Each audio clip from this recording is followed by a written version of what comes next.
اعوذ باللہ من الشیطان الرجیم بسم اللہ الرحمن الرحیم زُيِّنَ لِلنَّاسِ حُبُّ الشَّهَوَاتِ مِنَ النِّسَاءِ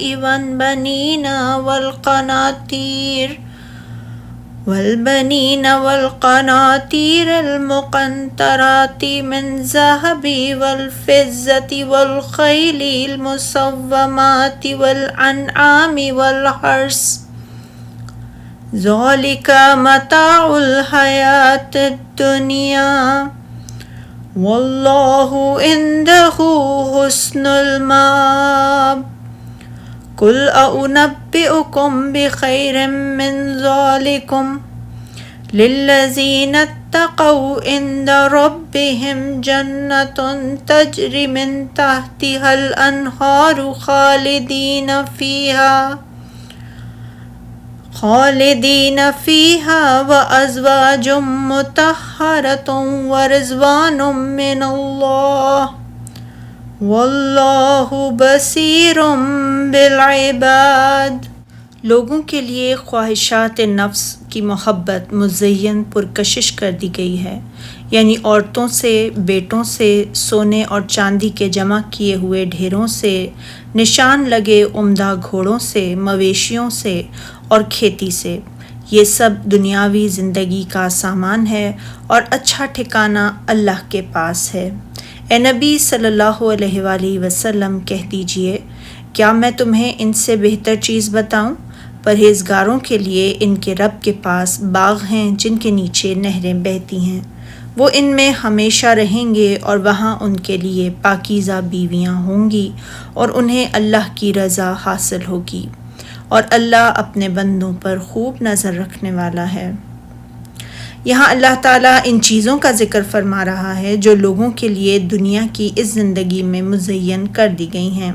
اور ان کا مختلف لذتوں اور نعمتوں سے تعلق ہے۔ ان میں سے سب سے پہلے عورتوں کا ذکر کیا، کیونکہ عورتوں کا فتنہ سب سے زیادہ شدید ہے۔ آپ صلی اللہ علیہ وآلہ وسلم نے فرمایا، میں نے اپنے بعد کوئی ایسا فتنہ نہیں چھوڑا جو مردوں کے لیے عورتوں سے زیادہ نقصان دہ ہو، اور اگر عورتوں سے مقصود عفت و پاک دامنی اور کثرت اولاد کا حصول ہو تو یہ بات مطلوب، مرغوب اور پسندیدہ ہے۔ نبی اکرم صلی اللہ علیہ وآلہ وسلم نے فرمایا کہ دنیا ساز و سامان ہے، دنیا کا بہترین سامان وہ نیک بیوی ہے، جب اس کی طرف دیکھے تو وہ اسے خوش کر دے، اور اگر اسے حکم دے تو وہ اس کی اطاعت بجا لائے، اور اگر وہ اس سے غائب ہو تو یہ اپنے نفس اور اس کے مال کی حفاظت کرے۔ ایک اور حدیث میں آپ صلی اللہ علیہ وآلہ وسلم نے فرمایا کہ عورتوں اور خوشبو سے مجھے محبت ہے اور میری آنکھ کی ٹھنڈک نماز ہے۔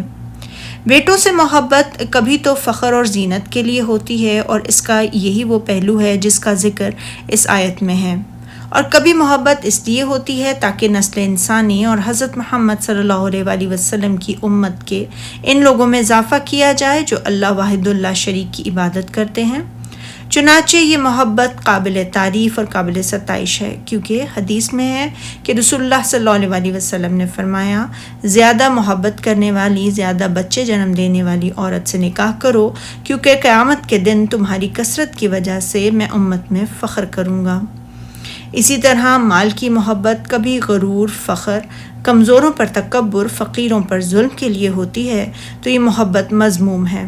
اور کبھی یہ محبت اس لیے ہوتی ہے کہ مال کو تقرب الہی کے حصول، صلہ رحمی اور نیکی اور تقویٰ کے دیگر کاموں میں خرچ کیا جائے تو یہ محبت شرعاً قابل تعریف اور قابل ستائش ہے۔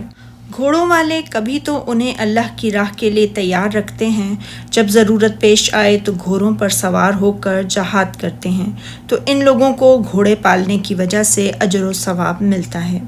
کچھ لوگ اہل اسلام سے دشمنی اور ان پر فخر کرنے کے لیے گھوڑے پالتے ہیں، انہیں گھوڑے پالنے کی وجہ سے گناہ ہوتا ہے، اور کچھ لوگ معاش کمانے اور گھوڑوں کی نسل کی بقا کے لیے انہیں پالتے ہیں، ان کے بارے میں اللہ کے حق کو بھی فراموش نہیں کرتے، تو یہ گھوڑے اپنے مالکان کے لیے ستر پوشی کا کام دیتے ہیں۔ اور رسول اللہ صلی اللہ علیہ وآلہ وسلم نے فرمایا، ہر عربی گھوڑے کو صبح کے وقت 2 دعائیں کرنے کی اجازت دی جاتی ہے، تو وہ یہ دعا کرتا ہے کہ اے اللہ، تو نے انسانوں میں سے جس بھی جسے بھی میرا مالک بنایا ہے تو مجھے اس کے سب سے پسندیدہ اہل اور مال میں سے بنا دے، یا یہ کہے کہ مجھے اس کا سب سے زیادہ پسندیدہ اور اہل و مال بنا دے۔ فرمان الہی اور مویشی یعنی اونٹ، گائے اور بھیڑ بکریاں وغیرہ، اور کھیتی یعنی زراعت و کاشتکاری کے لیے استعمال کی جانے والی زمین، پھر اللہ تعالیٰ نے فرمایا یہ سب دنیا کی زندگی کے سامان ہیں، یعنی یہ تو دنیا کی زندگی کی سج دھج اور اس کی فانی و زوال پذیر ہو جانے والی زینت ہے، اور اللہ کے پاس بہت اچھا ٹھکانہ ہے، اچھا ٹھکانہ بھی ہے اور اچھا اجر و ثواب بھی۔ اسی لیے اللہ تعالیٰ نے فرمایا کہ اے پیغمبر صلی اللہ علیہ وآلہ وسلم ان سے کہہ دیجئے کیا میں تم کو ایسی چیز بتاؤں جو ان چیزوں سے کہیں اچھی ہو؟ یعنی اے محمد صلی اللہ علیہ وآلہ وسلم لوگوں سے کہہ دیجئے بھلا تم کو ایسی چیز نہ بتلاؤں جو دنیا کی رعنائی اور زیبائی اور یقینی طور پر زوال پذیر ہو جانے والی ان نعمتوں سے کہیں اچھی ہو، جو لوگوں کو بڑی زینت اور باعث پرکشش معلوم ہوتی ہیں۔ پھر اس کے بارے میں خبر دیتے ہوئے فرمایا سنو، جو لوگ پرہیزگار ہیں ان کے لیے اللہ کے ہاں باغات بہشت ہیں اور ان کے نیچے نہریں بہہ رہی ہیں، یعنی ان باغات بہشت کے اطراف و اکناف میں مختلف قسم کے مشروبات، شہد، دودھ، شراب اور پانی وغیرہ کی نہریں رواں دواں ہیں، اور یہ جنت کی ان نعمتوں میں سے ہیں جنہیں کسی آنکھ نے نہیں دیکھا، کسی کان نے نہیں سنا اور کسی انسان کے دل میں ان کا تصور تک نہیں آ سکتا۔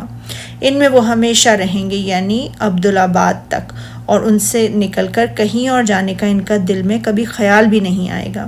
اور پاکیزہ عورتیں جو کہ میل کچیل، بول و بازار، حیض و نفاذ جیسی ان تمام نجاستوں سے پاک ہیں جو دنیا کی عورتوں کو پیش آتے ہیں، اور وہ سب سے بڑھ کر اللہ کی خوشنودی حاصل ہوگی، یعنی اللہ تعالیٰ انہیں اپنی خوشنودی سے سرفراز فرمائے گا اور کبھی بھی ان سے ناراض نہ ہوگا۔ اسی لیے سورہ برات کی ایک آیت میں اللہ تعالیٰ نے فرمایا اور اللہ کی رضامندی تو سب سے بڑھ کر نعمت ہے، یعنی اللہ تعالیٰ نے انہیں جن ابدی اور سرمدی نعمتوں سے سرفراز فرمایا ہوگا ان میں سے سب سے بڑی نعمت اللہ کی رضامندی ہے۔ پھر اللہ تعالیٰ نے فرمایا اور اللہ اپنے نیک بندوں کو دیکھ رہا ہے اور ہر ایک کو اس نعمت سے سرفراز فرمائے گا جس کا وہ مستحق ہے۔ سبحانک اللہم و بحمدک اشہد ان لا الہ الا انت استغفرک و اتوب الیک۔